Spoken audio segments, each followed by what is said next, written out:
outcome dia, 1, 2, 3 learning outcome tu. Dan ada 3 learning outcome di situ, boleh baca sama seperti kursus-kursus yang lain. Dan kemudian kita ada quiz, test, final. Kemudian kita ada presentation ataupun kita ada practical, code di situ, presentation atau practical. Dan kemudian kita ada report, okey.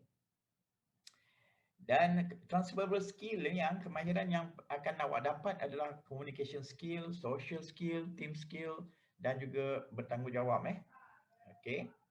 Dan kemudian kalau awak perhatikan di sini bahawa kita ada 5 chapter yang kita akan cover untuk 14 minggu iaitu chapter 1, chapter 2, chapter 3. Dan saya telah berikan dalam learning material, dalam kita punya learning material, saya dah letakkan chapter 1, chapter 2, chapter 3, chapter 4 sampai chapter 5. Kandungan-kandungan ataupun nota yang akan saya gunakan. So jadi awak boleh rujuk ke dalam learning material dalam outer tu. It's complete dah cukup dah untuk 5 chapter tu. Dan ini adalah anggaran bilangan minggu yang kita akan cover. Chapter 1 berarti kita akan cover lebih kurang dalam 2 minggu. Chapter 2 kita akan cover lebih kurang dalam 3 minggu. Dan physical injury and controls kita ada lebih kurang dalam 3 minggu. Health hazard dalam 3 minggu. Dan juga accident investigation itu kita ada dalam 3 minggu juga. Okey. Oh, saya belum admit ya. Okey, sorry. Okey. Sekejap ya. Saya tak admit. Sorry guys. Okey. Admit all. Dah masuk belum?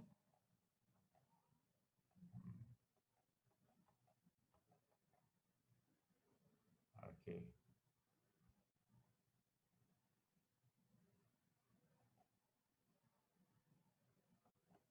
Okey.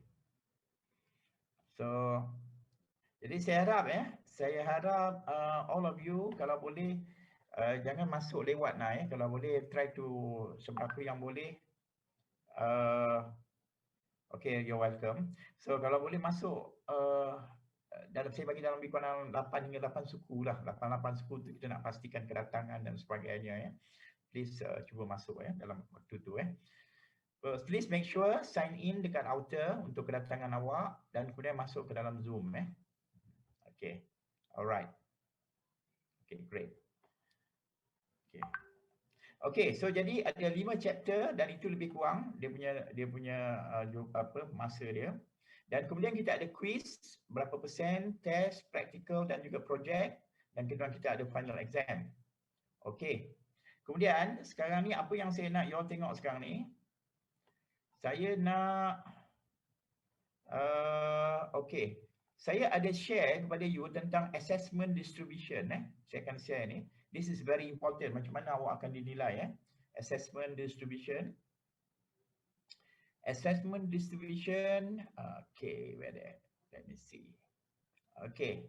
Assessment distribution. Boleh nampak assessment distribution? Boleh, boleh, boleh. Boleh. Okay, guys. Okay.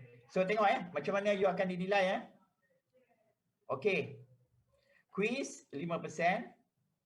Okay. Test 10%. Practical assignment 15%.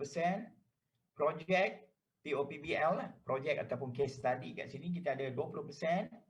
Dan tengok face to face 0.5 maksud dia 0.5 jam Face to face 0.5 ataupun setengah jam, ini 1 jam. Jadi total 1.5 jam. Ini semua bilangan jam Jadi SLT awak ini adalah jumlah semua sekali. Dan face to face maksud dia awak buat sendirilah. Awak buat assignment awak, buat apa dengan kawan-kawan berbincang apa semua, ini bilangan jam dia ni. Okey. Dan final exam 50%. Jadi final exam awak tu nanti saya akan bincangkan. Jadi persediaan awak semua, jumlah jam yang awak ada adalah 8 jam. So all together by right ini adalah jumlah total SLT ni saya rasa dalam 88, 16, 30 lebih, 30, 40 patutnya you should have about 80 hours Okay. Alright. Kemudian you tengok ni quiz, you tengok ni, this is very important. Quiz awak. Okey tak, kalau you tak pasti tanya saya sekarang, you can ask me now. Quizzes, kita ada 14 pertemuan. Semua boleh dengar? Ni penting ni. Boleh dengar tak? Boleh. Boleh. Okey, orang azan sekarang, boleh kita stop sekejap orang tengah azan sekejap. Kita take a break. Siapa nak pergi minum, nak pergi toilet, you go for 5 minutes ke apa, take a break sekejap. Sebab tengah azan sekarang. Take 5. Take 5.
Okey, Assalamualaikum.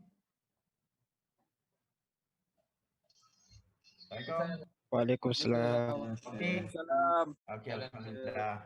Okey, alhamdulillah kita masih bersama. Okey, nampak skrin saya? Nampak sir? Okey, good. Nampak sir. Okey, jadi kalau you perhatikan, Nampak, kita ada quiz kita adalah 5% kan quiz. 5% quiz ni. Macam mana saya akan dapat 5% quiz ni adalah daripada 14 short quizzes ni. Okey. Jadi ini adalah 5% awak tadi tu. Okey. Got it? 5% Jadi 14 short quizzes. Untuk malam ni saya dah sediakan, nanti dah habis kelas, cuba jawab tu soalan objektif. Jadi kebanyakan soalan yang saya berikan adalah untuk setiap satu pertemuan saya akan berikan 2 soalan quiz dalam bentuk objektif klik aja boleh tutup mata dan boleh jawab. Okey. So jadi awak boleh jawab dengan tutup mata je. Okey. So you have 2 quizzes untuk setiap satu pertemuan. Jadi kalau ada 14 pertemuan, maksud dia awak ada 28 quizzes Dan 28 quizzes tu cara awak nak menjawab tak semestinya saya ajar tak semestinya saya dah ajar. Kadang-kadang kemungkinan juga benda tu adalah ada di dalam nota yang saya berikan dan sama ada awak carilah jawapan dekat situ kat mana ni agaknya tu. Tapi kebanyakannya adalah berkaitan dengan apa yang saya ajarlah Okey. Itu 5%. Okey, faham tu? Ada 14 short quizzes untuk satu soalan untuk setiap quiz. Apa ni? Ada 14 quizzes, satu quiz lebih kurang dalam 2 soalan objektif. Jadi kita ada 14 darab 2, kita ada 28 soalan semua sekali. 5%. Test, cuba tengok di sini. Test awak berapa persen? 10% kan? Okey. Test awak 10%. So jadi ini berarti kat sini kita ada 10% kita. Okey. This is our 10%. Kita ada 10%. Test awak, apa yang saya akan buat ialah test ni kita akan ada 2 test Test 1 and test 2 Test 1 and test 2. Jadi berarti setiap test tu kita akan buat lebih kurang dalam setengah jam aja Jadi 2 test berarti 1 jam lah. Setiap half an hour each, maksud dia setiap satu test setengah jam dan setiap satu test tu lebih kurang dalam 15 multiple choice question. Faham maksud dia? Ada 15 soalan Ada 15 soalan bagi setiap satu test. Jadi test 1 kita akan buat sebelum mid semester break. Dan test kedua kita akan buat after the mid semester break. Okay? 10% tu. Berarti 15 multiple choice. Berarti kalau ada 2 test, berarti ada 30 soalan multiple choice. Okay? Boleh tu? Hello? Boleh. Boleh, sir. Boleh. Boleh, sir, boleh. Saya nak make sure bahawa saya bercakap dengan student, bukan bercakap dengan skrin saya. Okey, itu 10%. Cuma kita tengok lagi. Practical assignment iaitu 15% ni. 15%.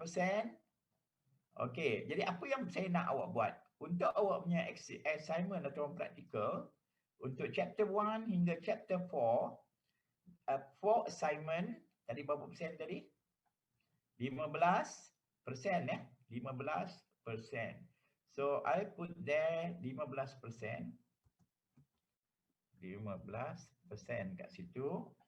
So jadi untuk 15% ni, apa yang saya nak awak buat ialah selepas habis saja setiap chapter 1 sampai chapter 4 tu, habis ini saya patut star ni maksud dia kemungkinan ada perubahan kemungkinan, dan maksud dia boleh berubah Maksud dia secara umumnya apa yang awak perlu buat ialah bagi setiap chapter awak akan terjemahkan apa yang kita belajar dari chapter berkenaan ke dalam bentuk infografik.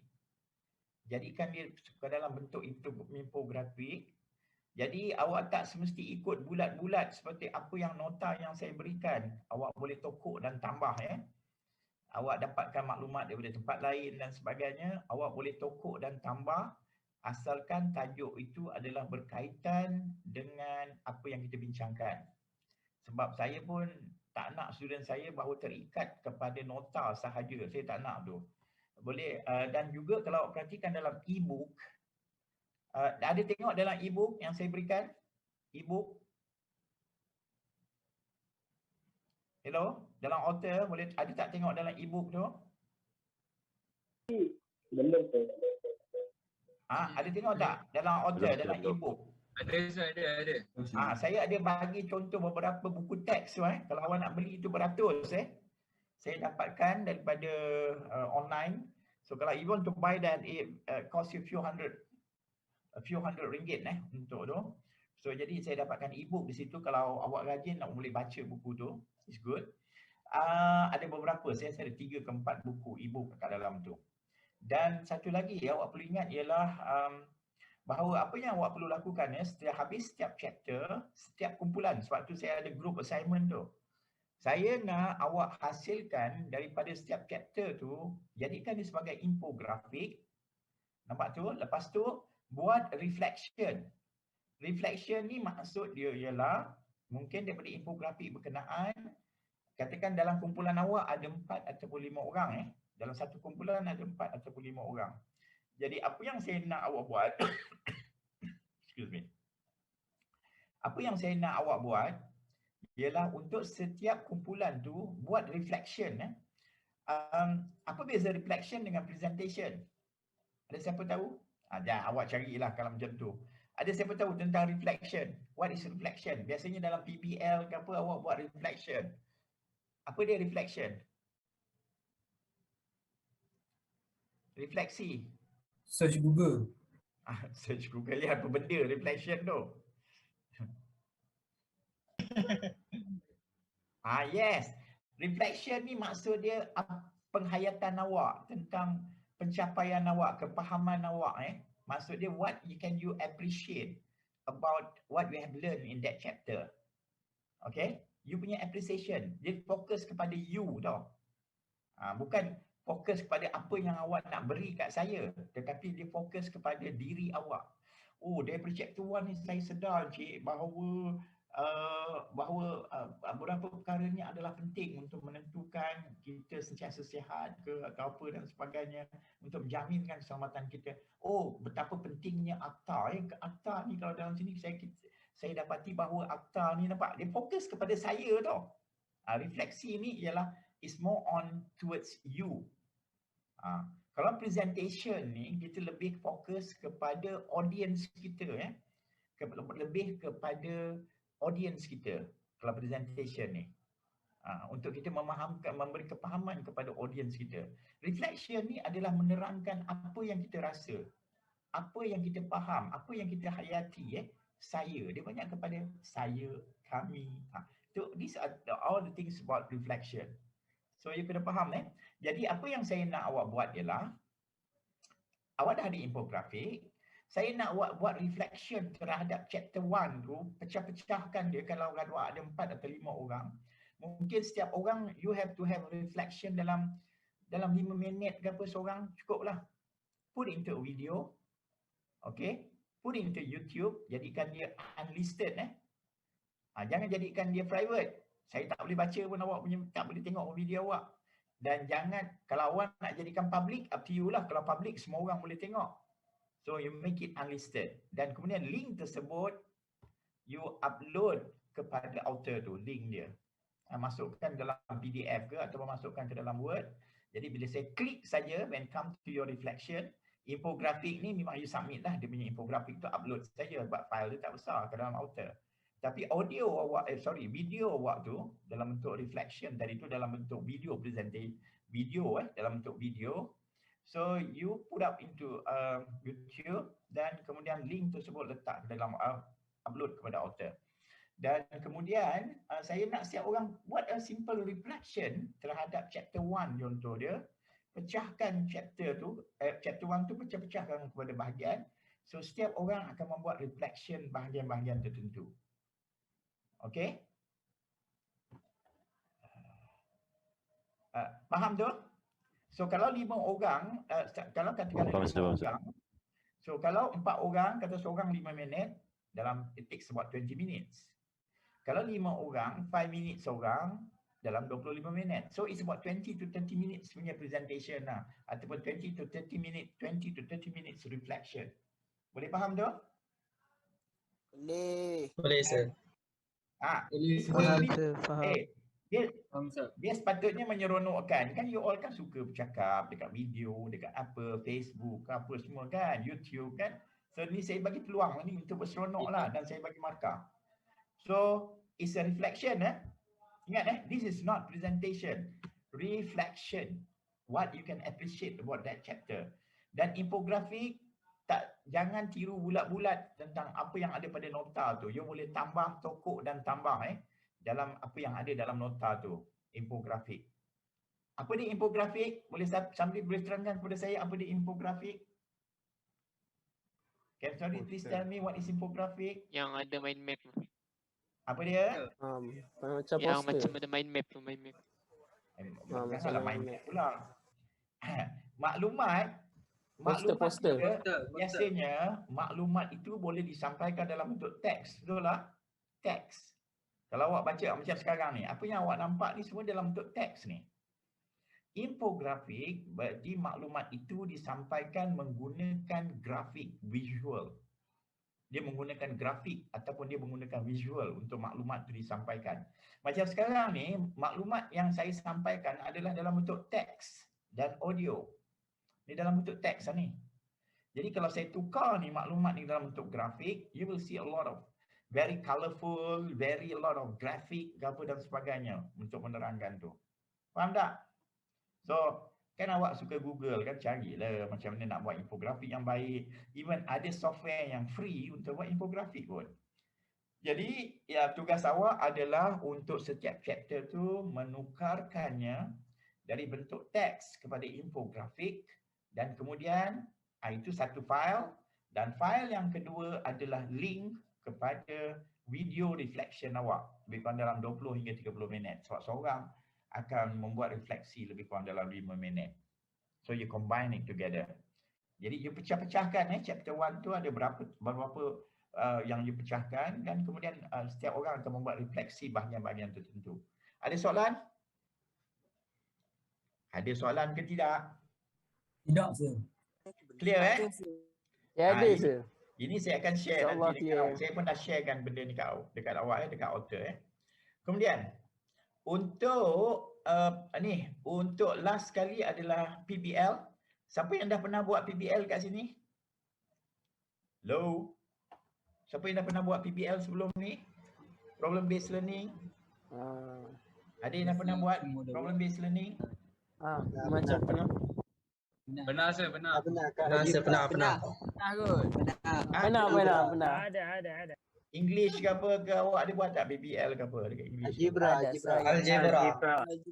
Fizik. Algebra apa semua okey tak apa. Problem based learning So jadi awak boleh tengok dekat Google ke apa berkenaan dengan macam mana nak buat POPBL project oriented problem based learning. Jadi dalam untuk ini berkaitan dengan chapter 5 lah. Berarti ada berlakunya kemalangan dan mungkin you have to do some accident report. Dan kemudian apa yang perlu awak buat di sini ialah bila you nak buat PBL dan sebagainya, maka you akan membuat prosedur-prosedur tertentu lah. Mungkin awak nak buat fila table ke, nak buat apa ke dan sebagainya. Dan kemudian fila table hanya sebahagian daripada method lah. Okay.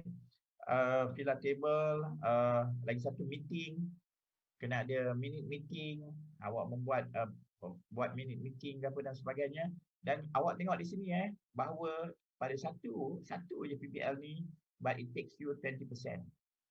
Dan dalam ni juga ialah salah satu perkara yang paling penting ialah macam mana awak organize awak punya team, ialah bagaimana awak menyelesaikan masalah. So this is very important. So that means you akan ada satu report yang berkaitan dalam itu ada minimum mesyuarat apa dan sebagainya, cadangan apa dan sebagainya, dan juga penghasilan report tu berkenaan dengan accident report. Dan kemudian you ada presentation that one takes you about 20%. Okay, clear tu? Hello. Clear. Yes, Okay. Aku Yes Lagi sir. setakat ni. Sir, presentation tu berapa panjang? presentation up to you. You punya saya tak bagi dalam konteks ni, saya bagi you freedom. You nak present berapa lama is up to you. Okay? Sebab the beauty bila ada video presentation ni, kalau saya boring awak punya video presentation, saya boleh fast forward. Okay? Tapi kalau awak buat presentation depan saya aha, you will die. You know what? I will stay away. I said next, next. You want to have a. Tapi kalau you dah buat video, you seronok lah. Apa yang saya buat, saya fast forward aja. Yang mana yang penting, I will go for it. Okay. So, saya tak limitkan. Pandai-pandai you lah yang penting. Sebab yang penting dalam presentation ialah bukan jumlah masa yang panjang yang penting. Yang penting ialah maklumat yang ataupun apa yang you present itu tepat, very accurate. Itu yang penting. Ketepatan dari segi maklumat yang disampaikan. Itu yang perkara yang paling penting. Okay. It's not bilangan lagi lama, lagi banyak markah ke, lagi lama, lagi bagus. No. Okay. It is not. Okay. Okay, ada yang baru masuk, kesian. Okay. Alright. Alright, okay. Dan kemudian, last but not least, your punya final exam. Untuk final exam ialah you akan diberikan, saya tak pasti sama ada kita akan buat ni di dalam Dewan Peperiksaan ataupun secara online. Tengok keadaan macam mana. Kita akan buat peperiksaan ni selama 2 jam. Dan awak akan diberikan 60 multiple choice question, 60 soalan lebih kurang. Ini estimated lah, lebih kurang 60 multiple choice question. Dan ini akan memberikan you berapa? 50% daripada markah you. Nampak tu, your final is very important. Is 50%. Okay? It's 50%. Okay guys? Jadi you nampak bahawa inilah yang akan menentukan you punya grade ni. So this is very important. Ini yang akan menentukan you punya grades. Okay? Ada soalan? Tak ada, sir. InsyaAllah tak ada, sir. Okay. Ada, sir. Ya? Ada apa-apa nak tanya? Tak ada, sir. Presentation in English ke Malay? Okay, alright. Presentation. Sebab apa? Sebenarnya saya nak awak buat presentation dalam bahasa Inggeris. Sebab apa? Nanti kalau awak besok bekerja di industri, awak tak ada pilihan. Memang you have to do your presentation dalam bahasa Inggeris. It's very important dalam presentation. Ingatkan saya, mungkin saya akan ajar awak tentang kaedah presentation. A very simple presentation, kaedah dia, dan it will make you like a pro. Nanti later maybe I show you some video ke apa, how to make a presentation like a professional. Simple lah saja. Iaitu take care of your posture, Yes. take care of your gesture, and then take care of your eye contact.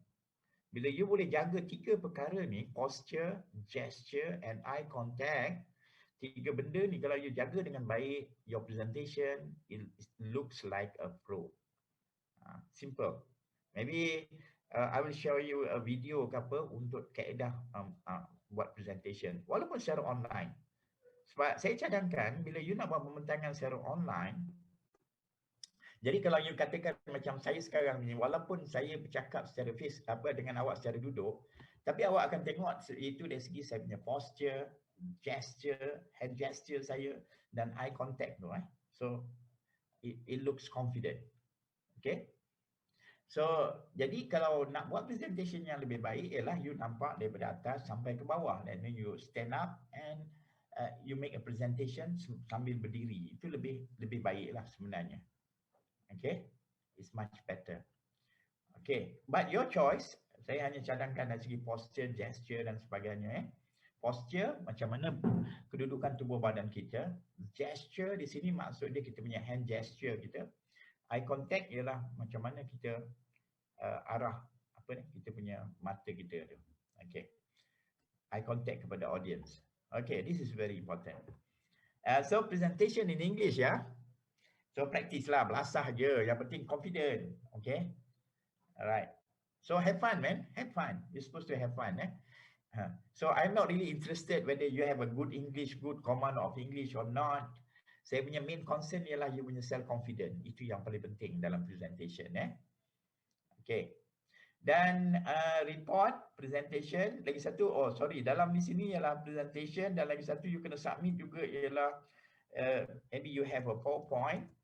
So you have your PowerPoint kat situ, ya.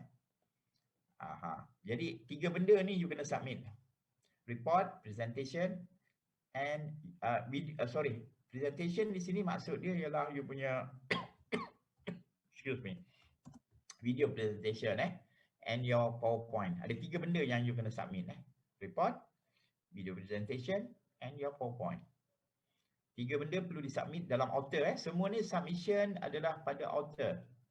Okay, quiz akan berlaku pada author, test akan berlaku pada author, assignment semua akan submit pada author, POPBL semua ni akan submit pada author, dan most probably your final exam also kita akan buat dalam author. Okay, any more question? Ada apa lagi soalan? I don't know questions. Apa dia? No question, sir. No question, great. Okay, No alright. question. Okay, good. Alright. sir. Itu perkara yang penting. Okay. So sekarang kita nak tengok ialah, cuba kita perhatikan. Saya nak awak tengok ialah ni dari segi, cuba tengok dalam author awak. Kalau tengok dalam author awak, ni Hafizuddin dah masuk ke belum ni? Login. Hafizuddin dah masuk ke belum?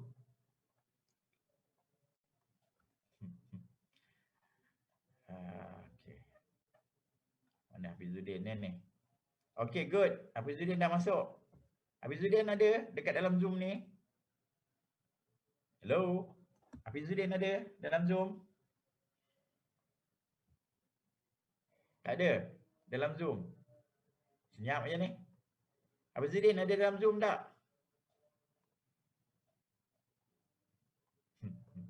Okay. So sekarang saya nak tengok you tengok dalam author you. Okay, dalam author awak cuba tengok ni.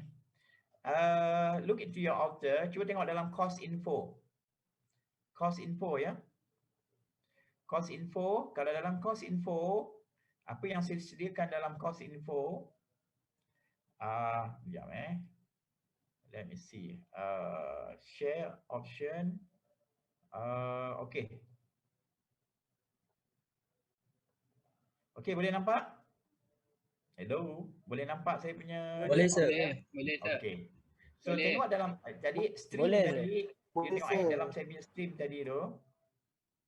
Okay, good. Dalam stream tadi you tengok, saya boleh tengok ialah status kedatangan student, nampak ni? 203 hingga 203. Poll detail, berarti saya boleh tahu siapa yang tak hadir. Macam ni kan? Saya boleh tahu ini yang pelajar yang hadir. Okay. Kita ada 203 orang yang hadir. Sebab tu bila awak sign in saja masuk yes Ana. Kalau not polling maksud dia tak hadir lagi ni. Tadi Hafizuddin ada kat sini, sekarang Hafizuddin dah sign in, dia ada kat dalam ni. So saya boleh tengok easily I can look it very easily kat situ. Okay. Alright. Ni ada yang belum masuk lagi ke ni? Yep, sorry guys. Ada yang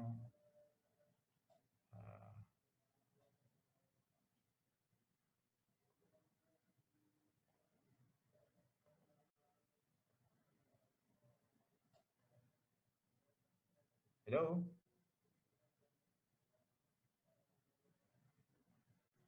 Hello. Boleh dengar? Boleh ke? Boleh. Boleh, sir. Boleh. Okay, good. Dengar, sir, dengar. Okay, Dengar. Saya cakap, I'm afraid that I lost you, itu aja. Okay. It's okay, sir. You still Okay. be my side. Right. Ada lagi ke yang masuk lagi ni? Okay. So jadi kalau perhatikan, that's why saya boleh detect dari segi status awak semua saya boleh tahu. Okay. Okay, so okay. So sekarang dia sini kat sini streaming awak saya tahu course info you tengok dalam course info you ada beberapa file yang penting saya letakkan dalam course info Assessment distribution yang tadi saya bincangkan kepada awak tu, awak boleh download untuk awak tengok.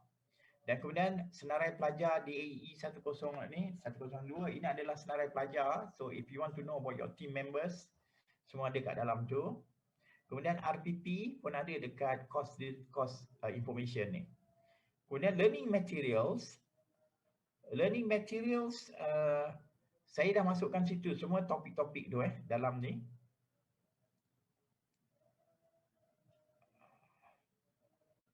Participant tidak. Right. Okay.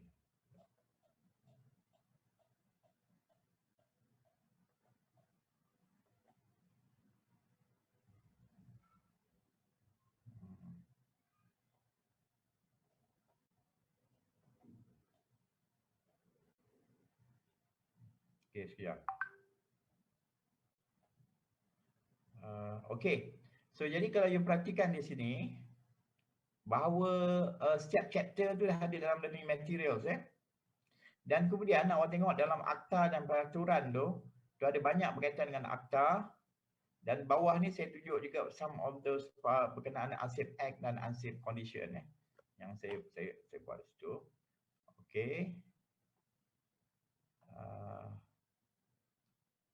Alright.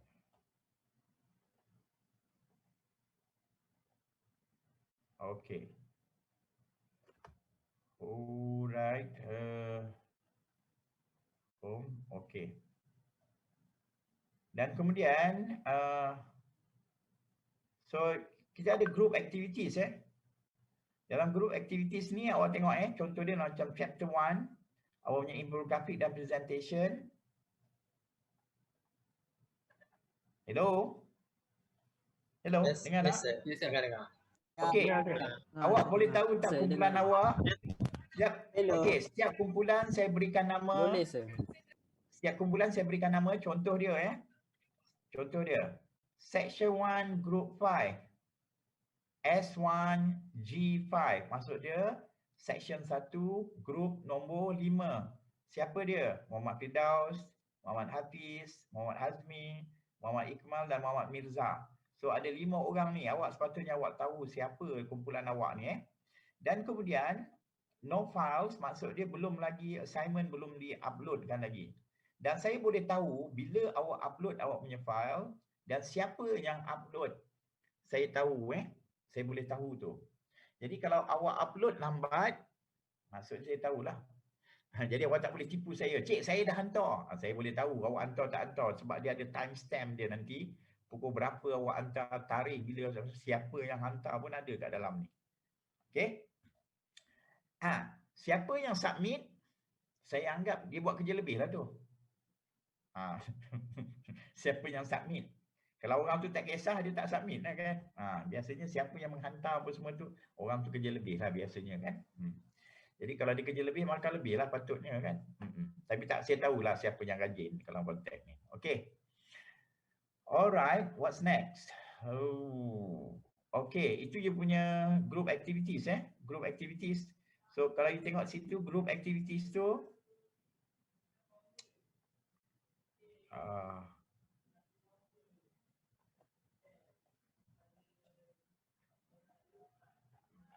mana waiting room ni? Ya. Admin all. Okay. Okay tak ada? Okay, fine. Okay. So jadi kalau perhatikan dalam group activities, so you have to know you punya member section 1, group 1, section 2, group 3 or whatever. Itu adalah nama kumpulan awak Kemudian assessment. Dalam assessment awak ni awak akan ada quizzes, awak akan ada test, awak akan ada final, semua dalam assessment Marks di sini adalah markah nanti yang akan saya kumpulkan dan sebagainya. Okey. Ni berkaitan dengan outer. Okey, ada apa-apa soalan nak? So yang e-book tu kita orang tak boleh tak ada kat kita orang je. Tak ada visible. Okay, hold on. Learning material. Okay, learning materials. E-book, okay, saya tak on kan Okay, but now you have to see. There's 3 e-book kat dalam tu. Okay. Alright. Lagi satu yang berkenaan dengan you punya assessment ni. You tengok assessment, contoh dia you have to be careful on the assessment. Contoh dia, sebab ini kadang saya buat sebagai auto Kalau you tengok kat sini macam quiz 1. Quiz ni saya akan buka pada pukul 10 dan saya akan tutup pukul 10.30. Nampak tak tu? Berarti antara 10 dengan 10.30 tu awak nak bincang ke, awak nak cari jawapan, nak buka buku ke, nak buka apa ke, nak Google ke, suka hati awak tu. Jadi ini berarti bahawa you have about setengah jam ni. Selepas dia ianya akan dibuka pukul 10 dan akan ditutup pada 10.30. Dan selepas 10.30 awak dah tak nampak dah quiz 1 ni. Okey, you dah tak boleh akses lagi kepada quiz 1. Faham tak maksud saya? Faham. Okey. Faham. So jadi perkara ni penting. Biasanya saya akan maklumkan ke dalam, dan biasanya bila awak buka, dia ada maklumkan di situ Dia akan maklumkan quiz 1. Dia akan setiap satu tu dia akan ada. Macam besok quiz 2 saya akan berikan 3, 4. So dia akan dimaklumkan kat situ Dan saya boleh tahu siapa yang jawab, siapa tak jawab pun saya boleh tahu. Okey? Saya boleh tengok dalam sistem ni, saya boleh tahu siapa yang dah menjawab, siapa yang belum jawab dan sebagainya. Semua saya akan tahu. So, ingat siapa yang tak menjawab kuis dan sebagainya, saya akan displaykan ke dalam WhatsApp group dan kita akan jadikan dia lebih transparent dan saya akan publish kat dalam awak punya WhatsApp group. Ini adalah pelajar yang masih tidak menjawab kuis 1. I will tell you. Okay? Macam tadi kedatangan, so I will do the same thing dengan quizzes dan sebagainya. So please tolong jawab. Pastikan sign in kedatangan dan yang kedua tolong jawab quiz. Jawapan you salah, I don't mind. Kalau jawapan yang salah, yang penting saya nak you mencuba. Okay? Alright. So what is important is for you to answer. Itu yang penting. Alright. Okay. Itu berkenaan dengan assessment. Okay, what's next? Ada lagi apa-apa soalan?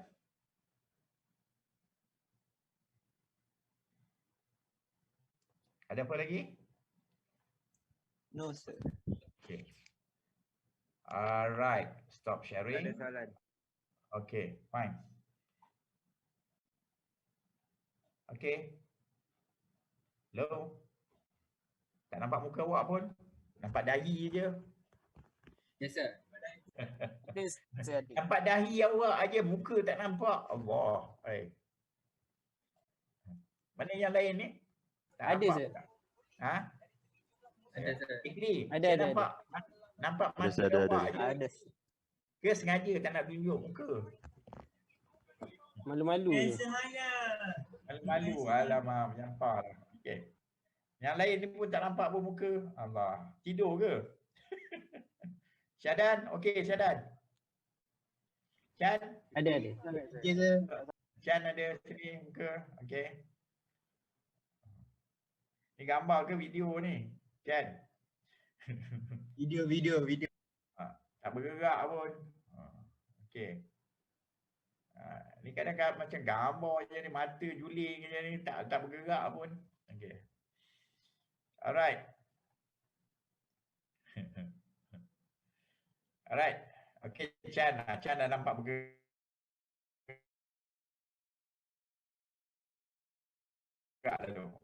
Okey, fine. Ada apa-apa setakat ni? Kita dalam 5 minutes break sekejap, 5 minit. Ada apa-apa lagi apa-apa nak tanya? Kita borak-borak sikit. 5 minit. Masa untuk berborak. Ada apa-apa? Anything? 5 minutes break. Ada apa-apa? Ni muka pun tak nampak ni. Nak tanya nothing je. Makan. Apa dia? Saya macam mana? Tak dengar. Kau cakaplah kuat sikit. Baik, cakap. Saya tak dengar.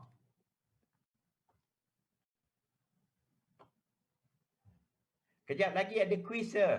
Memanglah ada quiz lah kejap lagi. Simple aja. Okey. Dan lagi satu kita tak mula pun lagi tapi dah ada quiz. Aduh, okey. Okey. Oh, lag teruk lagging banyak sangat Okey, tak apalah. Okey, faham. KKP slow sir. Gila tak apalah. KKP slow. Ini saya pun pakai KKP ni. Saya nak cuba pakai KKP okey ke tak ni. Saya pakai KKP lah ni. Boleh lah, boleh pakai lah juga. Sebab sekarang ni pun kita dah ada berapa orang dah ni kan? 166 orang participant. Okey lah. Okey. 166 mungkin lebih daripada 166 ni orang ni. Okey. Yes, sir. Saya ada di Paguh, bukan saya ada di Paguh, saya ada di Kolej Kediaman. Saya ada di Kolej Kediaman. Saya di blok A3. Bilik apa ni, rumah fellow. Okey. Sebab saya fellow Kolej Kediaman KKP 1. Okey. Okey. Saya lain aku okey.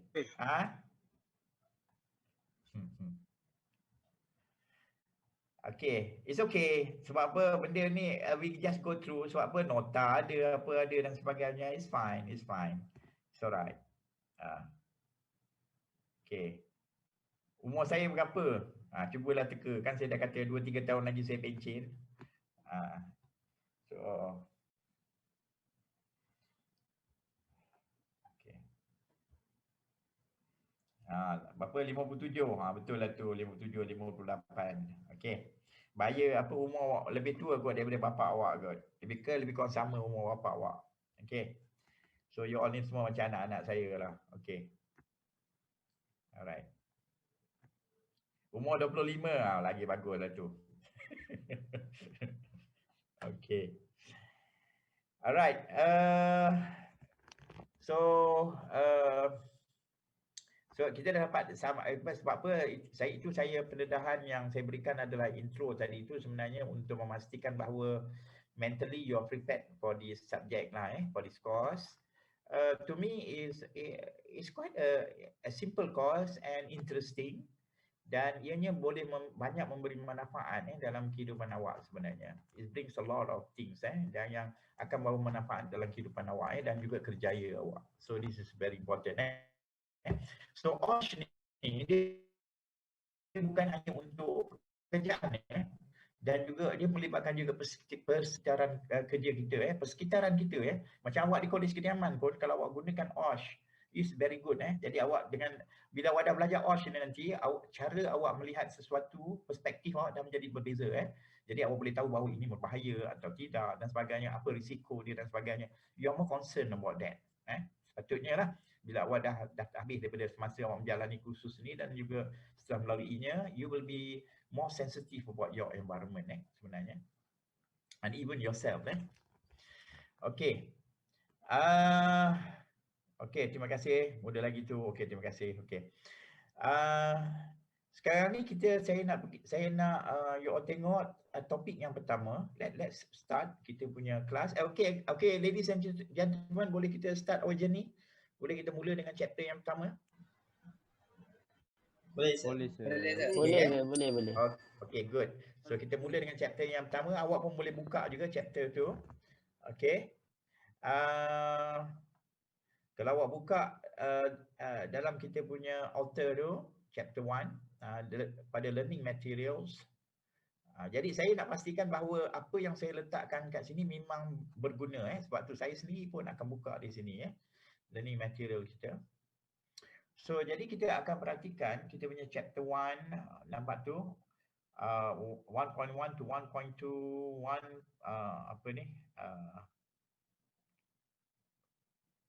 chapter 1 semua chapter 1 all those kind of thing cuba kita tengok 1 to 1.2 PDF file tu. Let's open up.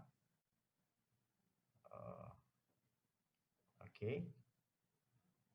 Jadi saya harap bila untuk you mempelajari ni, you janganlah terlampau terikut ataupun mengikut saya maksud dia nanti bila you nak membaca ataupun you nak mentelaah you punya kursus ni, you are free to pick up topik-topik tu, you go through, you boleh mendahului saya you tak perlu tunggu saya. Okay, you boleh mendahuluinya. Ini sekarang ni saya buka secara online, so jadi it will take some time, nampak tak tu. it takes few second dan sebagainya untuk dia membuka file tu. Sebab dia ni lakukan secara online. Sebenarnya you boleh download file tersebut. Okay. Now it's really like a snail. Opening in what 60 minutes. Oh my, too slow. Okay. Alright, just a few seconds. Okay. You dah buka dah file tu? Dah sir. Dah, Buka sir. kat komputer ya. Okay, good. So, ni saya punya ni ni saya cuba secara online. Maksud dia akan datang saya tak boleh guna secara online ni, wasting my time. So saya akan open daripada komputer saya. Tak apa, just testing aja. Kita test it out. Okay. Kita test it out. Okay. So okay. Jadi okay. Mana tadi? Sir, ada yang tak masuk. Tadi dia disconnect. Ada yang tak masuk. Dia dah masuk tadi tapi disconnect. Okay, fine. Nanti jap I did. Okay.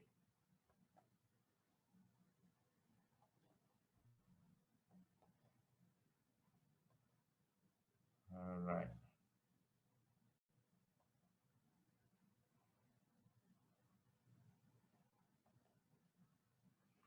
Okay. Waiting room. Okay, saya harap. Oh, kenapa ni dia punya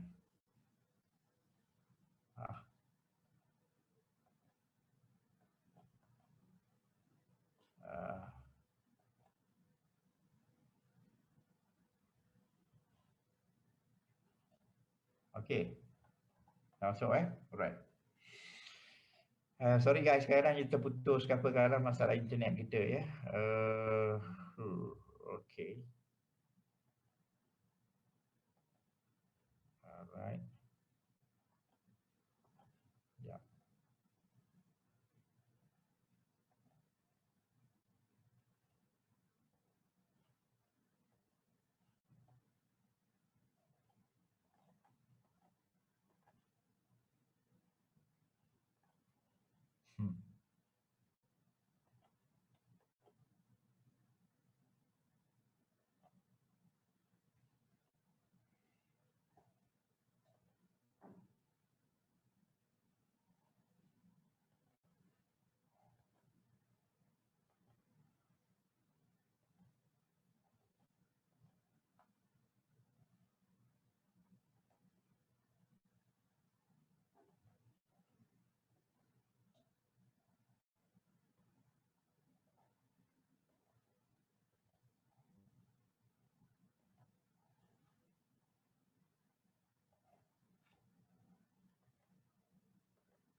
What's happening here? Hello? Dengar ke saya cakap? Dengar saya dengar. Sekarang ni saya nak sharekan saya punya ni tak dapat ni. Zoom.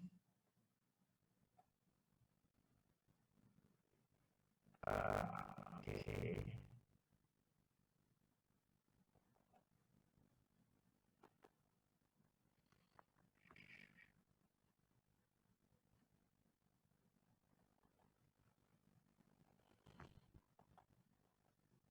Okey, awak boleh buka awak punya apa dia setiap awak punya tu tak tahu tak apa pada punya PowerPoint lah.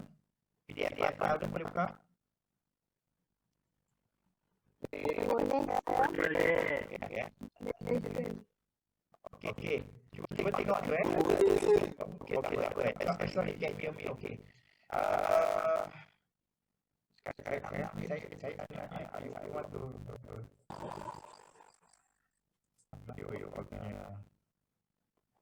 Okay, I got all that back. Okay. Alright, okay, fine, good. So sekarang ni saya nak tengok saya tunjuk pada okey sekarang saya nak tunjuk pada okey nampaknya tahu saya for PDF saya boleh nampak. Boleh sir. Okey. Nampak sir. Okey. Okey, boleh perhatikan di sini ya. Untuk dalam OSH ni boleh tengok ya. So apa itu OSH ya? Ada yang kata ada yang ada OSH, ada lagi satu OSHA, OSHA ya. Satu lagi adalah OSH, satu lagi adalah OSHA yang sama A. OSH. Kalau you perhatikan OSH stand for Operational Safety and Health. Okay. Keselamatan dan kesihatan kerjaan. Kalau OSHA ada A di belakang tu, ia merupakan akta. Okey. Akta. Dia merupakan akta. Jadi kalau OSHA Occupational Safety and Health kalau ada tambah belakang A akta Act, maksud dia berkaitan dengan perundangan kalau dia ada kaitan akta. So jadi kalau you perhatikan di sini, OSH bermaksud ia adalah satu bidang yang cross disciplinary merupakan gabungan beberapa bidang.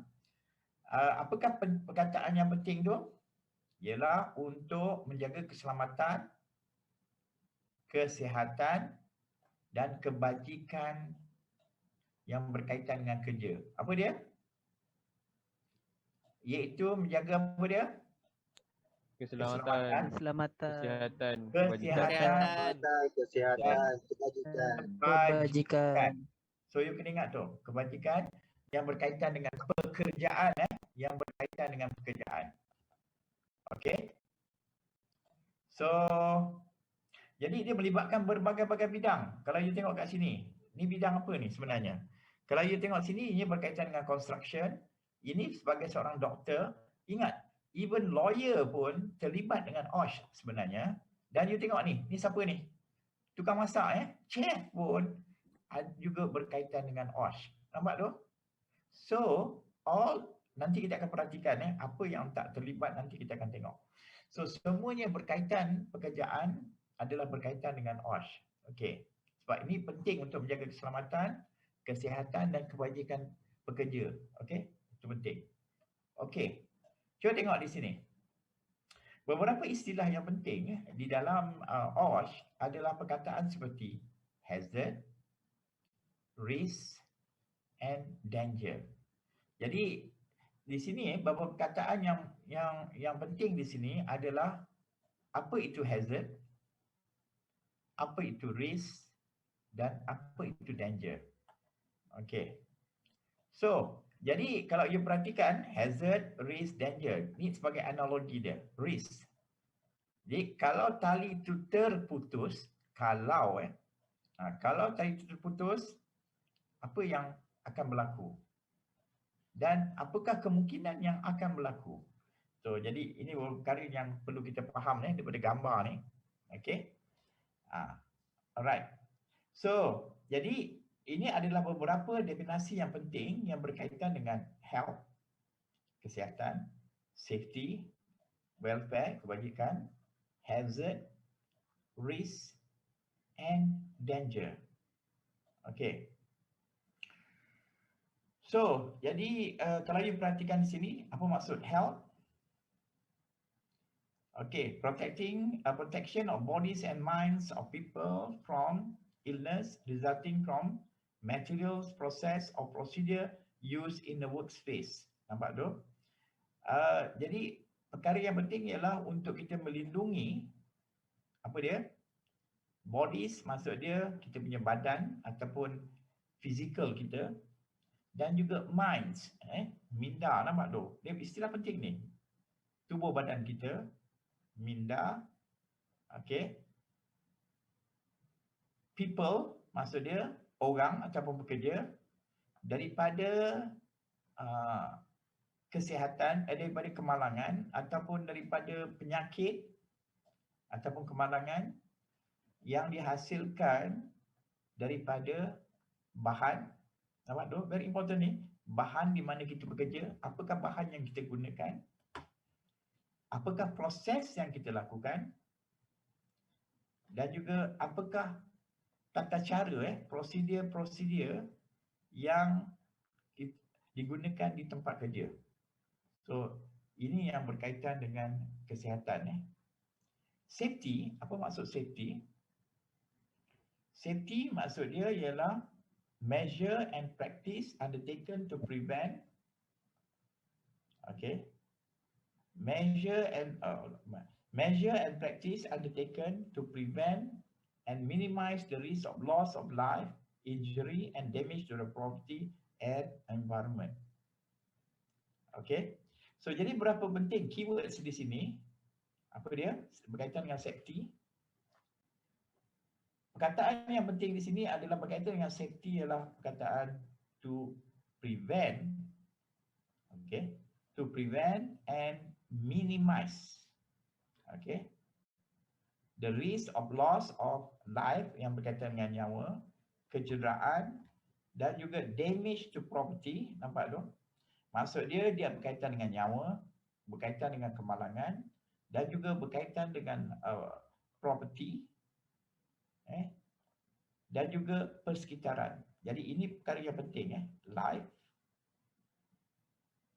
okay, nyawa kita, kecederaan dan juga kerosakan yang berlaku ataupun kerosakan yang boleh disebabkan kepada harta kita dan juga persekitaran. Itu yang berkaitan dengan safety. Jadi safety ini adalah satu langkah untuk kita lakukan untuk mengelakkan daripada ianya membawa mudarat kepada nyawa kita, kemalangan dan juga kerosakan kepada harta dan juga persekitaran. So itu yang berkaitan dengan safety. So jadi welfare, kebajikan, welfare ni kebajikan, the provision of facilities to maintain the health and well-being of individual and workplace. So jadi satu keadaan di mana kita nak memastikan bahawa kesihatan kita dan juga keselesaan kita bagi individu itu terjaga di tempat kerja. Okey. Dan kalau kemudian kita perhatikan pula hazard, apa itu hazard? Ia merupakan source or a situation, nampak tu? Source, hazard. With a potential for harm in terms of human injury or ill health, damage to property, damage to the environment, or a combination of these. Nampak perkataan yang penting? Source or situation. Okay. With a potential harm in terms of human injury or ill health.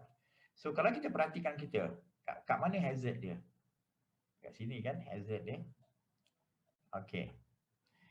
So jadi bagaimana dengan risk? Combination of likelihood, nampak ni, of occurrence, okay, of hazardous events and the severity of injury or damage to property or environment or combination of this. Risk ni combination of likelihood of an occurrence, combination of likelihood. Apakah kebarangkalian, nampak ni, cuba tengok ni risk dia. Apakah kebarangkalian orang ni tarik tali, orang ni tarik tali, apakah kebarangkalian untuk tali ini putus? Apakah risiko sekiranya tali ini putus? Okey. Dan apakah kemungkinan yang berlaku? Hazard dia. Okey, nampak ni hazard. Source of situation with potential harm. So jadi dia punya source of situation with the potential for harm in terms of human injury, apa yang akan berlaku? Jadi kemungkinan dia akan terjatuh dan juga ada kemungkinan juga dia terjatuh dan disebabkan oleh buaya. Dan ataupun dia terjatuh, kemungkinan buaya tak makan, dia akan jatuh mati lemas. Okey. Ataupun dia terjatuh ke atas batu. Jadi semua ni adalah berkaitan dengan hazard. Jadi ini adalah risk untuk tali, kemungkinan untuk tali itu putus. Kalau tali itu tak putus, dia selamat. Dan apakah kemungkinan? Jadi risiko dia bila kita tarik tali ini, apakah risiko yang akan diambil? Risiko iaitu kemungkinan tali itu akan putus. Dan apakah hazard, bahaya yang mungkin akan berlaku? Dia punya hazard dia, source of situation with the potential for harm. Jadi kemungkinan dia akan jatuh ke air, mati lemas, kemungkinan dimakan buaya, kemungkinan jatuh ke atas batu, apa dan sebagainya. Okey. So cuba kita tengok di sini. Hazard, source of situation, bagaimana begitu danger? Apa maksud danger? Relative exposure to hazard. Relative exposure to hazard. Jadi danger ni sejauh mana ataupun dia punya relative exposure to hazard. Hazard adalah dia punya bahaya. Danger ni adalah sejauh mana kalau macam tadi danger dia, apakah dia punya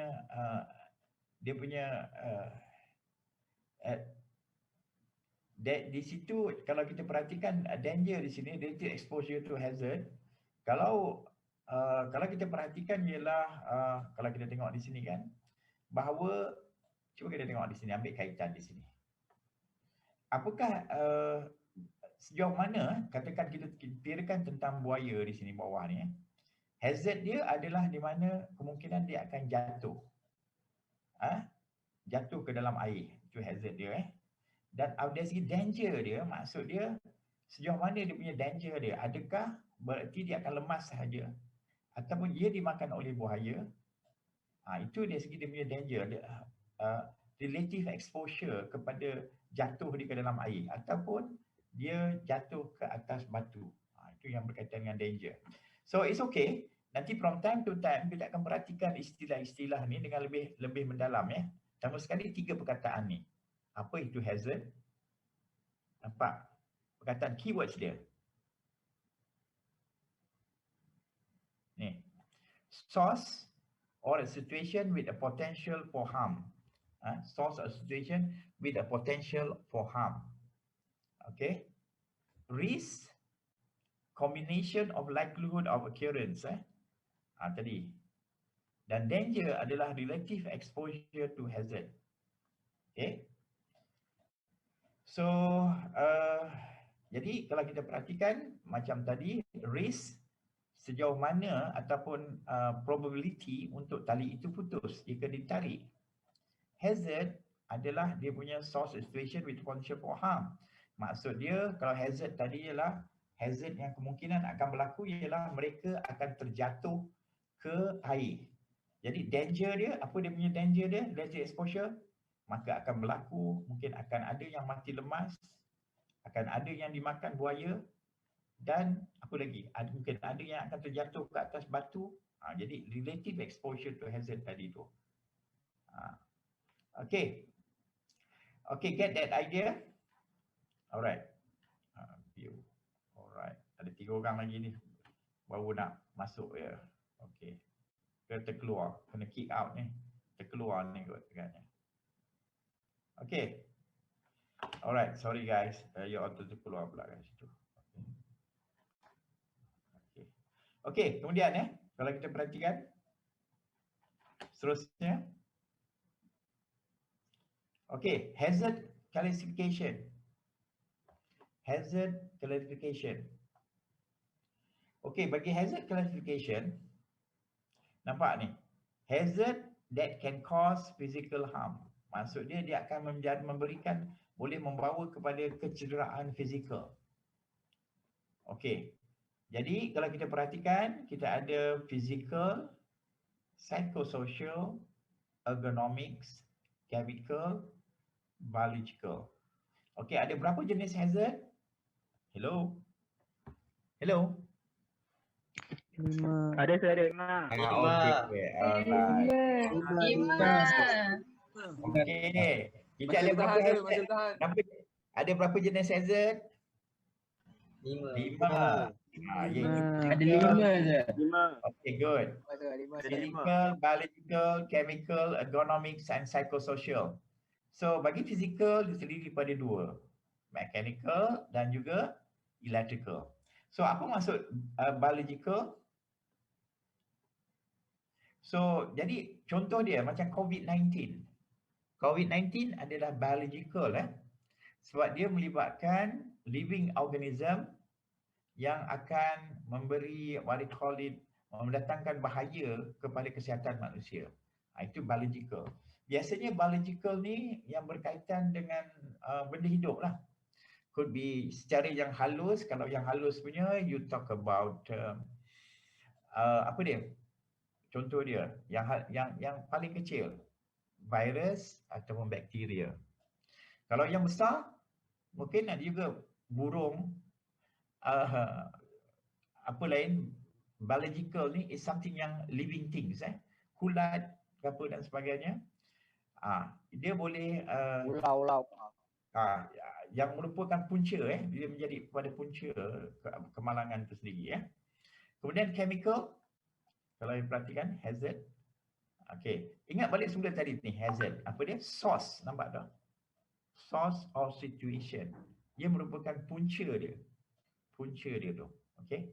So jadi kalau punca biological macam tadi COVID-19, ianya disebabkan oleh virus. Okey.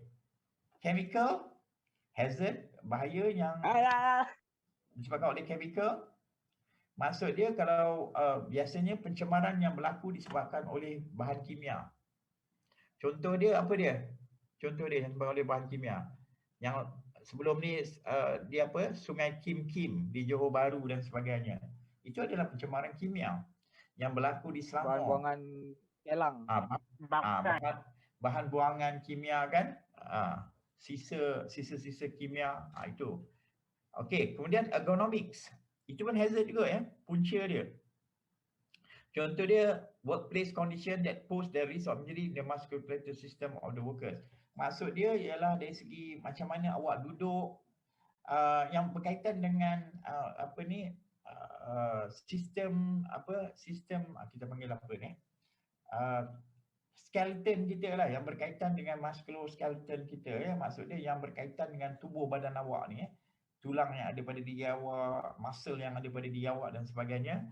Macam mana kita berdiri, macam mana kita duduk, macam mana kita bergerak, macam mana kita mengangkat barang, semua tu, itu semua yang berkaitan dengan ergonomik.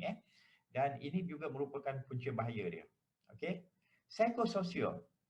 Bagaimana dengan psychosocial? Psychosocial ini berkaitan dengan psikologi, berkaitan dengan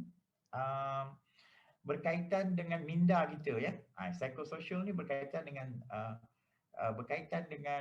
psikologi, berkaitan dengan minda kita. Ini psychosocial. Physical tadi kita dah katakan sama ada dia mechanical ataupun electrical. Contoh dia physical di sini ialah masalah dia dari segi electrical. Kita perhatikan bahawa penebat dia pecah ke apa dan sebagainya, dia akan membawa bahaya. Mechanical, misal kata mesin tersebut tidak ada penghadang dan sebagainya, ada kemungkinan tangan kita tersentuh ke apa dan sebagainya, tangan kita boleh putus dan sebagainya. So this talking about hazard. Okay, jenis-jenis hazard macam ni hazard tu dikelaskan. Ada 5: physical yang terdiri daripada mechanical atau electrical, biological, chemical, ergonomics, psychosocial. Jadi hazard ini kalau kita perhatikan tadi, hazard, source or situation. Nampak? Ia merupakan punca yang mempunyai potensi yang akan membawa kemalangan kepada individu tersebut ataupun kelompok individu itu sendiri. Jadi hazard adalah kaitan dengan punca dia. Okey. Alright. Kemudian kalau kita perhatikan, okey. Apa lagi? Safety versus health. So safety and health, although closely related, are not the same. Apa itu keselamatan dan apa itu kesihatan? So you kena faham ni. Hello? Are you with me? Yes, sir. Okay. Yes, sir. Ada. Dengar. Ada santai. Sebab saya tengok awak kusyuk sangat kusyuk benar di sini. Okey. So, jadi kita kata, kalau kita tengok OSH kan, occupational safety and health. Nampak tu? S dan H, safety and health. Jadi ini berarti bahawa Adakah safety dan health itu sama? No. Safety dan health adalah dua benda yang berbeza. Safety adalah keselamatan, health adalah kesihatan. Okey. Jadi safety ni adalah berkaitan dengan apa dia? Berkaitan dengan kemalangan. Safety ni adalah berkaitan dengan kecederaan dan kemalangan. Ada kuis ke malam ni? Memang ada kuis pun. Okey, lepas ni dah. Okey. Dan lagi satu, kesihatan adalah concern with disease. Dia berkaitan dengan penyakit. Nampak ni?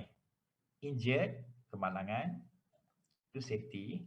Tapi health adalah berkaitan dengan disease, penyakit. Itu dua benda Okey. Safety ada kaitan dengan kemalangan, tangan terputus. Apa lagi? Macam-macam lagi lah. Okey. Dan kesihatan adalah berkaitan dengan penyakit. Okey. Dan safety dikaitan dengan situasi. Situasi di sini ialah persekitaran kerja yang tak selamat. Causing condition, apa yang menyebabkan penyakit tu? Mungkin dari segi penyakit yang disebabkan oleh virus, bakteria dan sebagainya. Safety is concern hazard to human that result from sudden severe condition. Deal with adverse reaction to prolonged exposure to dangerous but less intense hazard. So jadi kalau safety ni dia result from sudden severe condition. Maksud dia safety, kesan dia adalah at that instant dalam masa yang singkat perkara itu berlaku. Tetapi bila dia berkaitan prolonged exposed to dangerous but less intense hazard. Maksud dia untuk you mendapat kesan tu, you mengambil masa yang lebih lama. Contoh dia, kalau you terdedah kepada bahan kimia, contoh dia kalau you terdedah kepada bahan kimia, badan you terdedah kepada bahan kimia, biasanya mungkin dia mengambil masa bertahun-tahun untuk you mendapat penyakit yang berkaitan.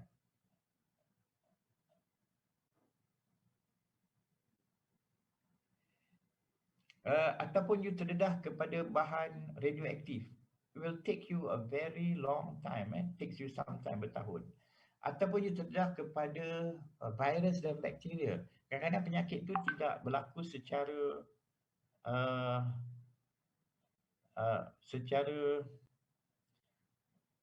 tidak berlaku secara spontan. It takes you a longer time. Biasanya berkaitan dengan health ni, kesan dia jangka panjang.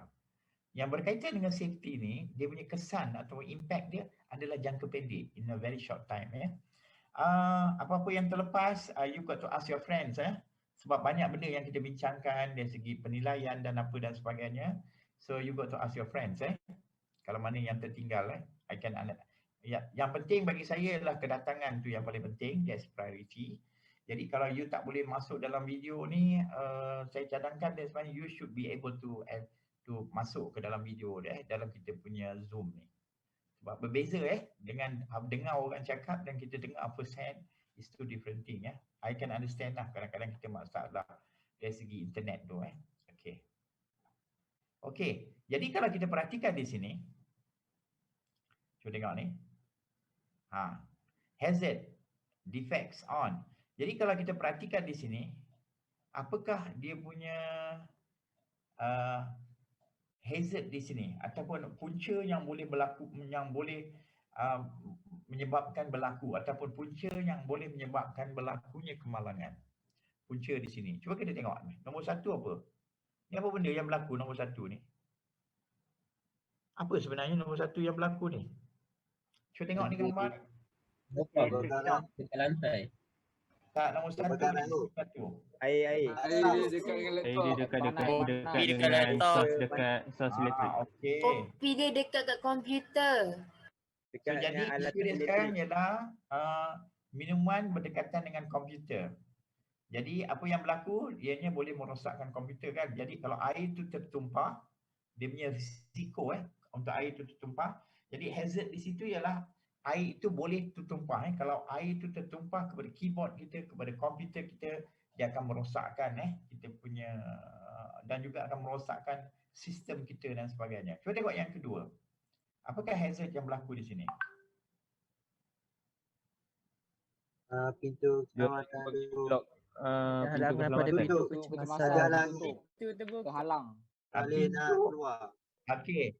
Jadi hazard di sini ialah bahawa pintu keselamatan diblok ataupun diblok kat sini. Jadi sekiranya berlakunya kecemasan dan sebagainya, kebakaran, maka diorang dah maksudnya terperangkap kat sini So jadi ini merupakan hazard dia. So jadi nombor 3, apa dia punya hazard dia? Jadi bayangkan kalau pintu ini tertutup, blok, apa yang akan berlaku? What is the danger? Maka orang boleh mati kebakaran terbakar di dalam ni. Okey. Nombor 3, apa yang hazard nombor 3 ni? Dia tak nampak jalan depan tu. Yes, dia Buku dia angkat tinggi. terlalu tinggi dan dia tak nampak depan tu. So jadi dia boleh Dia terlalu pendek tu. Ada masa depan tu. Dan lagi satu dia tengok kat bawah ni pun nampak kan. Dia punya masalah dia. Orang tu pendek sangat. So jadi Dia pakai heel. jadi ada kemungkinan di mana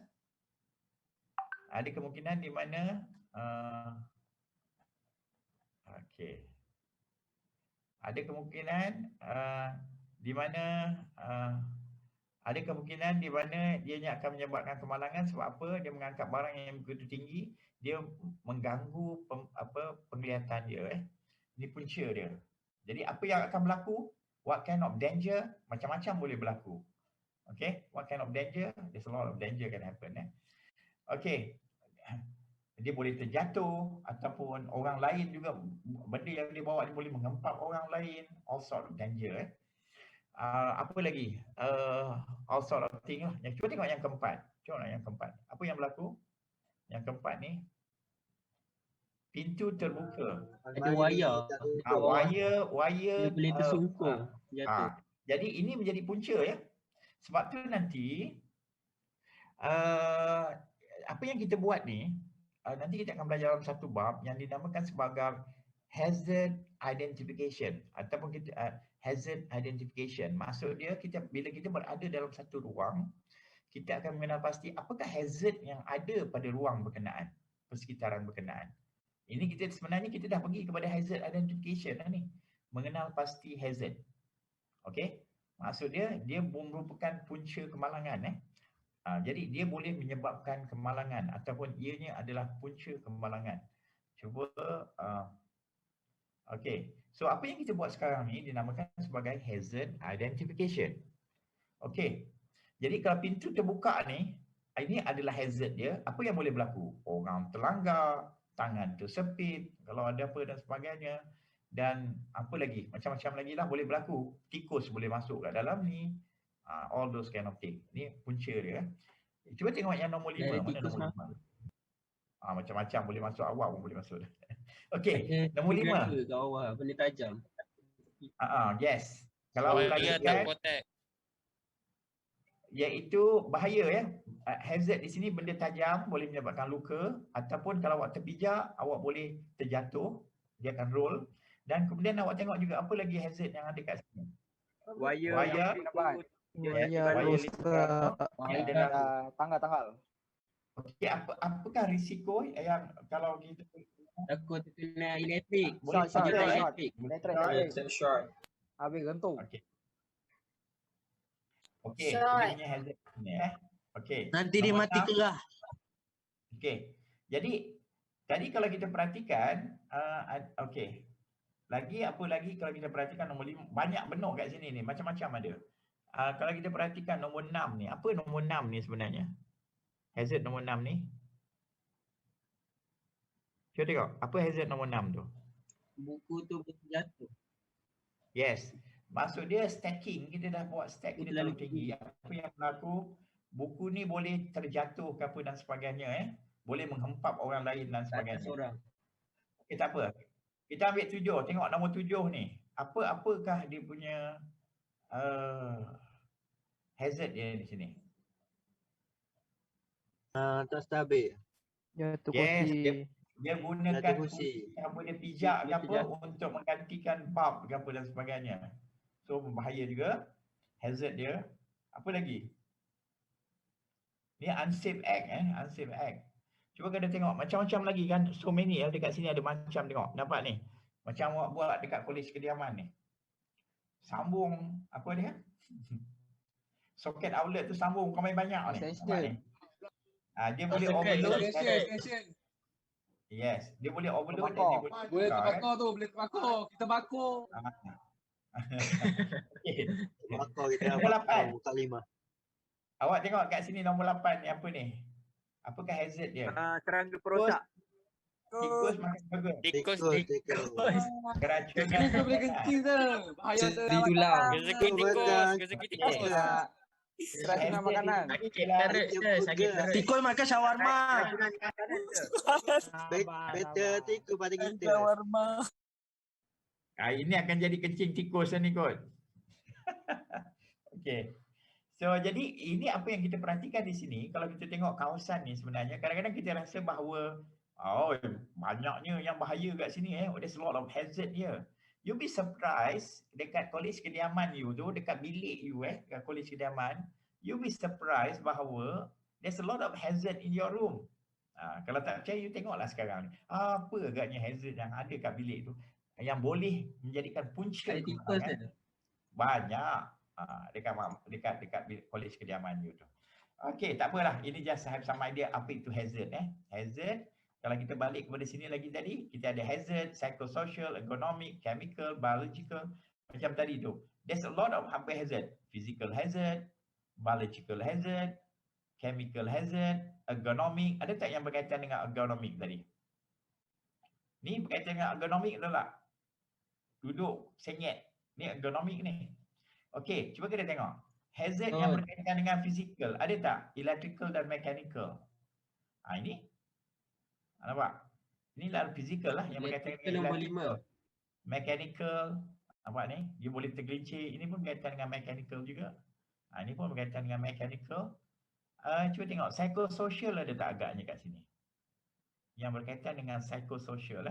Biological. Biological tadi kat mana? Ni kan? Tikus ni gigit kan ni?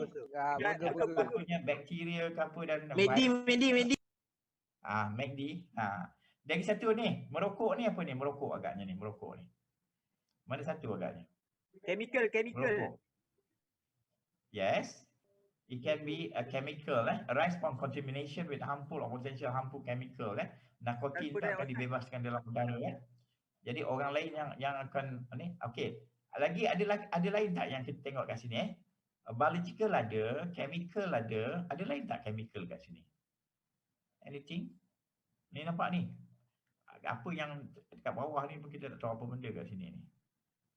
Chemical. Sabun mop. Sabun mop. Boleh Sabun tergelincir. mop kan bahaya juga kan? Sofyan. Okey, lagi satu. Cuba tengok ergonomic ada, biological ada, chemical ada, physical tadi kita dah nampak, mechanical dengan electrical ada, psychosocial.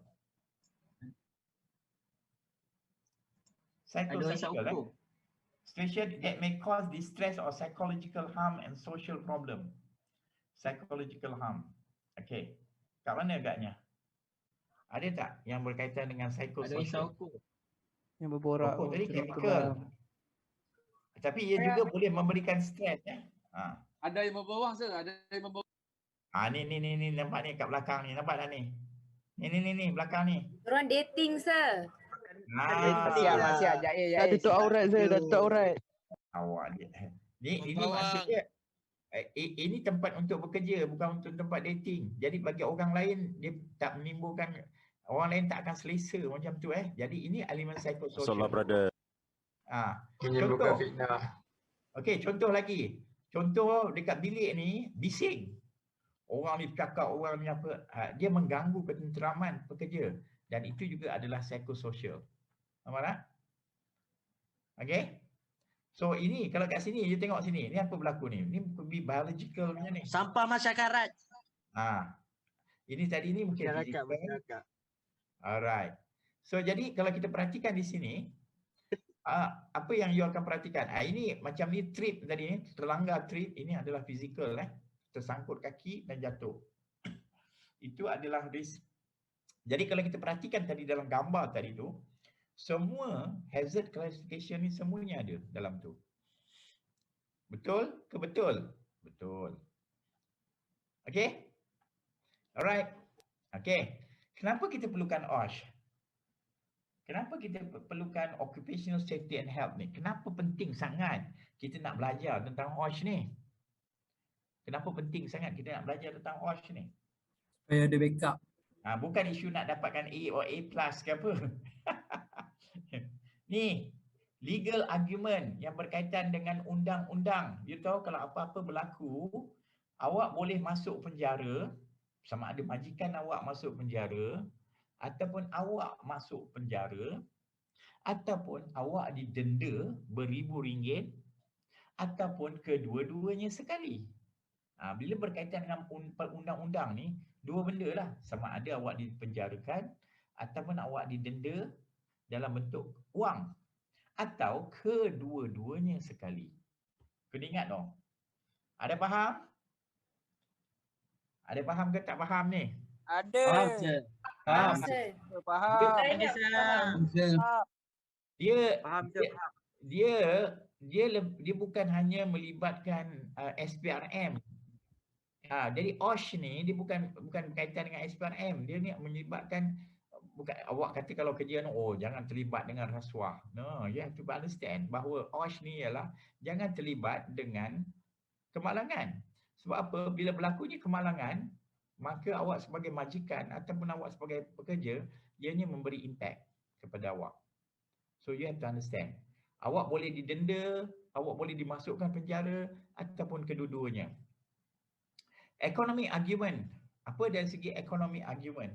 Sekiranya berlaku kemalangan di dalam satu industri apa dan sebagainya, apa yang berlaku? Kemungkinan ianya akan mengganggu.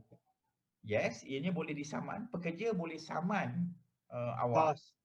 Ataupun orang lain juga boleh saman awak. Ataupun majikan juga boleh saman awak. You kena be careful juga tu. Bukan awak saman majikan. Majikan pun boleh saman awak. Dan lagi satu ialah dia akan menyebabkan, apa lagi tahu, production, bila berlakunya kemalangan, production kilang tersebut pun akan down. Sebab apa? Psychologically semua pekerja takut nak bekerja. Okay. Humanitarian argument, you bayangkan bila berlakunya kemalangan, sebelah daripada tangan you ada dua tangan, satu tangan putus. Apa nak jadi pada pekerja tu? Productivity dia akan menurun dan kemungkinan besar juga dia akan diberhentikan bekerja. Kalau dia berhenti bekerja, siapa nak bagi makan anak bini dia? Nampak? Humanitarian argument. Kalau mata dia buta, still you kena faham juga. Dia akan affect dia punya kebajikan dalam pekerjaan dia. Jari dia putus, pun jadi isu juga. Dia jadi malu, dia akan hilang dia punya self confidence dan sebagainya. Wow, banyak tu. Okey. Nampak tadi kita tak buat legal argument. Nampak ni, awak boleh denda 50,000, dipenjarakan. Nampak tu? This talking about legal. Wow, nampak ni, semua akta-akta ni semua ada dia punya denda-denda dia apa dan sebagainya. Okay. So accident cause iceberg. Nampak tu? Jadi berlaku kemalangan itu sebagai petanda je sebenarnya. Ada banyak isu lagi yang berkaitan sebenarnya. Okay, humanitarian. Nampak tu? One happy family, tiba-tiba bapak dia kaki dia putus dua-dua, patah dua-dua atau putus dua-dua, dah tak boleh nak bekerja. Apa lagi pada family tu? It's no more happy family, you know. Dia akan, bila berlakunya kemalangan, apa yang berlaku? Kesihatan dia akan terganggu, pendapatan akan terganggu, kejayaan akan berganggu, masa depan dia semua tak akan terganggu. Bukan hanya dia, the whole family will be affected. Hello? Hello? Dengar, sir. Dengar. Jadi OSH ni adalah penting. It's no joke tau. Besok sama ada awak menjadi pekerja ataupun awak menjadi majikan.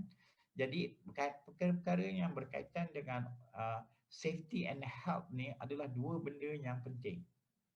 Okey, tadi kita dah bincang kenapa ianya penting, ni nampak ni. Tadi ni. Dari segi legal, economic dan juga humanitarian. Jadi humanitarian you bayangkan kalau kita persekitaran kita sebagai majikan, sistem yang kita buat itu membahayakan, persekitaran yang membahayakan. Ada pekerja kita yang mati, ada pekerja kita yang cacat apa dan sebagainya. Apakah impact dia kepada family itu? You just imagine. You tak rasa bersalah ke kalau sebagai majikan? Ataupun pekerja tu sendiri. Kadang-kadang bukan salah majikan, mungkin pekerja tu tak ambil kisah dari segi SOP yang disediakan. Dia tak ikut. Jadi bayangkan. Contoh dia macam kita SOP kita di kolej kediaman. Isolation, tak boleh keluar daripada bilik. Awak pun tak kisah, awak pergi je sana sini. Rupanya awak adalah pembawa COVID-19. Dan hasil daripada apa yang awak bawa tu menyebabkan salah seorang yang bekerja di cafeteria meninggal. Wow, hasil daripada virus yang awak bawa. Dan sebab dia meninggal, dia akan mempengaruhi pula dari segi family dia pula. Bapa dia meninggal. So jadi siapa nak beri makan anak dan isteri dia? Nampak? Benda-benda macam tu dia berkait-kait Alright. Okay. Jadi dari segi OSH legislation, dia ada akta, dia ada regulation, code of practice, standard, best practice. Jadi kalau perhatikan di sini, ini penting perundangan dalam OSH ni, OSH legislation ni, awak kena faham apa itu akta, apa itu regulasi, apa itu code of practice, apa itu standard, apa itu best practice. Nampak tak? Daripada atas sampai ke bawah ni, nampak ni.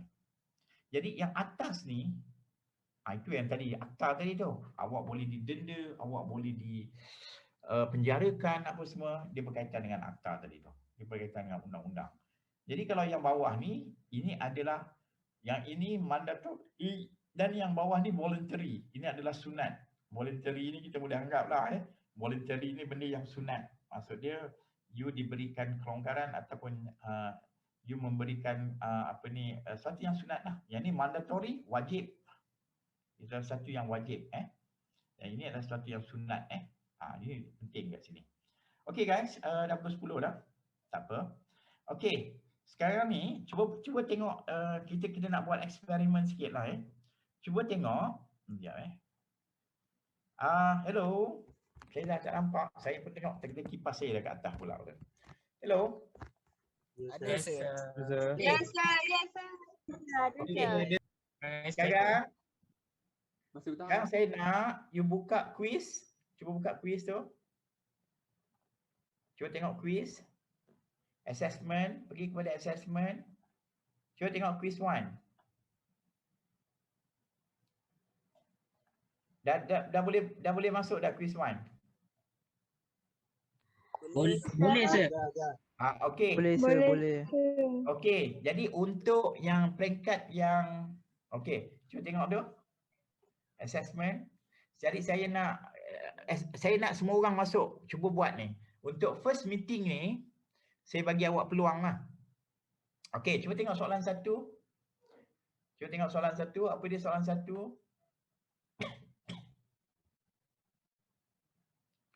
Cuba tengok soalan 1. Apa dia soalan 1 tu?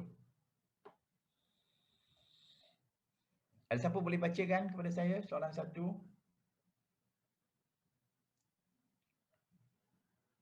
Ada siapa boleh bacakan soalan saya 1? Quiz tu?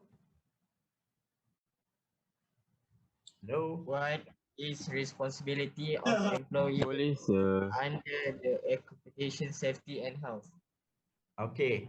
Itu tanggungjawab apa? Majikan kan? Yes sir, yes sir. Apakah tanggungjawab majikan yang berkaitan dengan OSH? Okey. A, apa dia A? A is Consult with employees but only with manager and supervisor. Aku buka mic. B? B is take care to look after their own safety but not that of others. Jawapan dia C sir. C? Provided information, instruction, trainings and supervision to employees to enable them to work safely. Okey. They appoint a safety officer. Okey, agak-agaknya mana jawapan dia? Ni untuk permulaan ni C. saya bantulah. Lepas ni awak buat sendirilah. Akan datang. C sir, C. Okey. Cuba tengok C. C apa C? Comel sir. C comel. Cuba tengok comel. Apa jawapan comel? Baca balik semula. Comel tu. Provide information, instruction, training, and supervision to employees to enable them to work safely. Oh, okay. Good. Clearly saya dengar tu. Okay. Comel ni. Agaknya mana? Saya rasa lah awak nak suka hati awak lah. Awak nak dengar ke tak nak dengar. Cadangan saya up to you. Saya rasa comel lah kot jawapan dia. Okay, sila klik. Klik dia. Dah klik dah? Ya, sir. Dah, okey. Cuba tengok soalan Yes, yang sir. kedua pula. Soalan yang kedua. Okey.